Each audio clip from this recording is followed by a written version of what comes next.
Telugu Desam focus లోకి కొడాలి నాని, వల్లభనేని వంశీ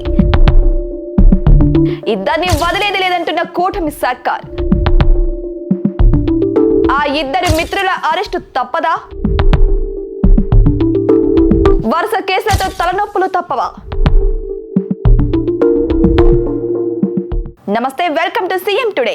నేను మీ Madhu. Telugu Desam party cadre ను గత 5 ఏళ్లుగా టార్గెట్ చేసిన వైసీపీ నేతలు ఇప్పుడు వరుసగా టార్గెట్ అవుతున్నారు. ఇష్టానుసారంగా అధికారం అండతో పేట్రేగిపోయిన వైసీపీ నాయకులకు ఇప్పుడు చుక్కలు కనబడుతున్నాయి. అధికారంలోకి వచ్చాక ఒక్కొక్కరిని ఒక్కొక్క పద్ధతిలో టార్గెట్ చేస్తుంది టీడీపీ ప్రభుత్వం. ఎవరి పరిస్థితి ఎలా ఉన్నా కొడాలి నాని, వల్లభనేని వంశీ విషయంలో మాత్రం పక్కా ప్లాన్ తో ముందుకు వెళ్తుంది.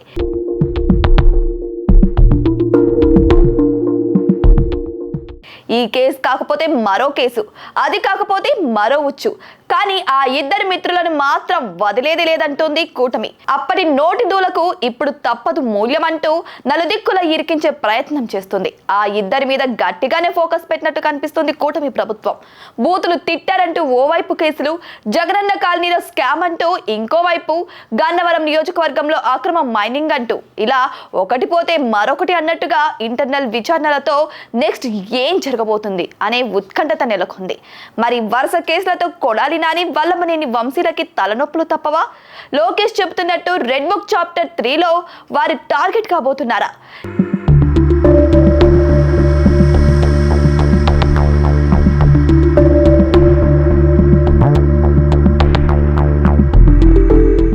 భూ అక్రమాలు ఇలాంటి కేసులు అతి త్వరలోనే.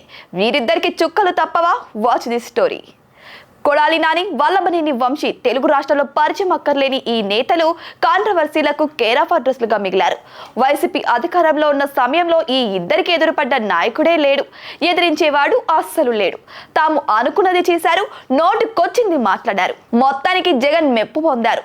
నాని అయితే ఏకంగా మంత్రిగా ప్రమోషన్ సాధించాడు. ఆ ఇద్దరి స్నేహితులు టీడీపీ నాయకులను ఏ విధంగా టార్గెట్ చేశారో, వాళ్ళను ఎన్నెన్ని అనరాని మాటలు అన్నారో అందరికీ తెలుసు. చంద్రబాబు వ్యక్తిత్వం పైన కామెంట్ చేయడం, నారా లోకేష్ ను పప్పు నాయుడు అని సంబోధించడం, జనసేనాని పవన్ కళ్యాణ్ లను వ్యక్తిగతంగా కుటుంబ పరంగా దూషించడం దగ్గర నుండి వీరిద్దరి మాటల దురుసుకి ఒక కొలమానం అంటూ లేకుండా రెచ్చిపోయారు.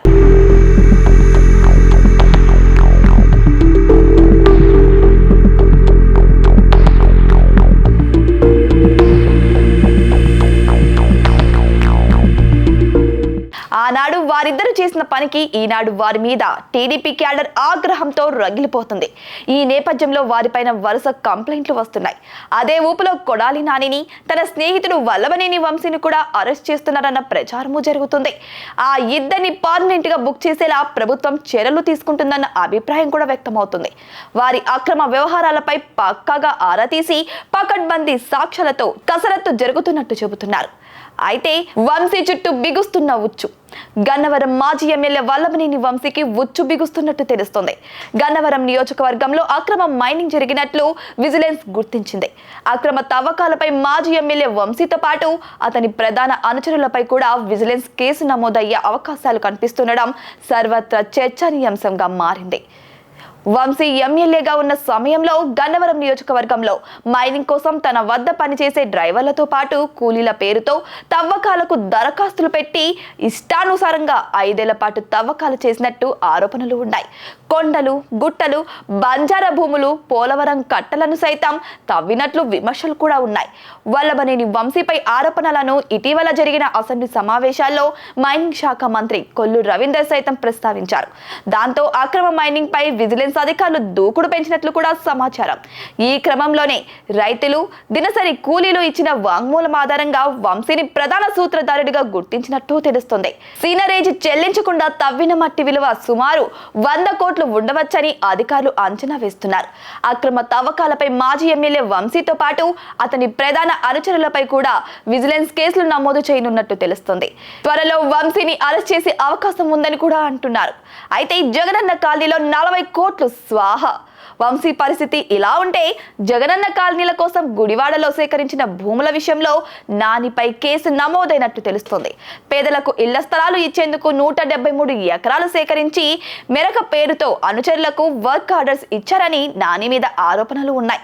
అలా తనకు కావలసిన వాళ్లకు పనులు అప్పగించి 8 కోట్ల రూపాయలతో పనులు చేపట్టి 40 కోట్ల దాకా స్వాహా చేసినట్లు ప్రాథమిక విచారణలో తేలిందట. త్వరలోనే విజిలెన్స్ రిపోర్టు ప్రభుత్వానికి అందబోతున్నట్టు తెలుస్తుంది. ఆ తర్వాత నాని మీద తప్పనిసరిగా యాక్షన్ ఉంటుందని అంటున్నారు టీడీపీ నేతలు. రావి వెంకటేశ్వరరావుపై దాడి.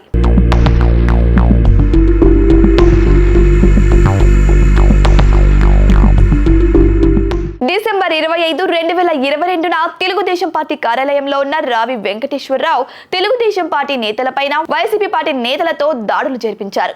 కొడాలి నానిని గుడివాడలో ఉండి కథాంతం నడిపించారు అన్నది ఆయనపై ఉన్న ప్రధాన ఆరోపణ. ఆ సమయంలో కొడాలి నాని అనుచరులు తెలుగుదేశం వర్గీయులపై విచక్షణ రహితంగా దాడులకు తెగబడ్డారు. గుడివాడ తెలుగుదేశం పార్టీ కార్యాలయంపై దాడి చేయడంతో ఫర్నిచర్ను కూడా ధ్వంసం చేశారు. ఇక్కడ ట్విస్ట్ ఏంటంటే దాడి చేసిన వైసీపీ వాళ్ళను వదిలేసి రివర్స్ లో టీడీపీ వాళ్ళపై కేసులు పెట్టారు. మరోవైపు గతంలో కన్వెన్షన్ క్యాసినో వ్యవహారంపై టీడీపీ నిజ నిర్ధారణ కమిటీ వేసింది. అయితే అప్పట్లో గుడివాడ వచ్చిన నిజ నిర్ధారణ కమిటీ పైన వైసీపీ నేతలు దాడులకు కూడా పాల్పడ్డారు. కార్లు, ఫర్నిచర్ ధ్వంసం చేసిన ఘటనల్లో అప్పటి పోలీసులు చర్యలు తీసుకోలేదు. అప్పటి కేసుల్ని వెలికి తీసి ఇందులో ఆ ఇద్దరు మిత్రులను అన్ని దిక్కుల కార్నర్ చేస్తున్నారు కూటమి ప్రభుత్వం కొలువు తీరడంతో అప్పుడు వారికి కొమ్ము కాసిన పోలీసులే ఇప్పుడు చుక్కలు చూపిస్తున్నారనే కామెంట్లు వినిపిస్తున్నాయి. ఈ క్రమంలోనే గతంలో టీడీపీ పైన ఆ పార్టీ అధినేత ప్రస్తుత ముఖ్యమంత్రి చంద్రబాబు పైన ఆయన కుటుంబ సభ్యులపైన పలుమార్లు వివాదాస్పద వ్యాఖ్యలు చేసిన కొడాలి నాని, వల్లభనేని వంశీలకు ఉచ్చు బిగుస్తున్నారని అంటున్నారు. చంద్రబాబు కుటుంబంపై వ్యాఖ్యల అంశాన్ని ఫోకస్ చేయకుండా నాని, వంశీ పాల్పడిన ఇతర కార్యకలాపాలపై నమోదైన కేసుల్లో వారిని జైలుకు పంపించే ప్రయత్నాలు జరుగుతున్నాయని చెబుతున్నారు. సో రేపో ఎల్లుండో లేదంటే మరికొద్ది రోజుల్లోనూ ఆ ఇద్దరి ఊచలు లెక్క పెట్టడం ఖాయమని చెబుతున్నారు టీడీపీ శ్రేణులు. అందుకే అటు వల్లభనేని వంశీ కానీ ఇటు కొడాలి నాని కానీ వారి నియోజకవర్గాలకు దూరంగా ఉంటున్నారు. పూర్తిగా అజ్ఞాతంలోకి వెళ్ళిపోయారని చెప్పొచ్చు.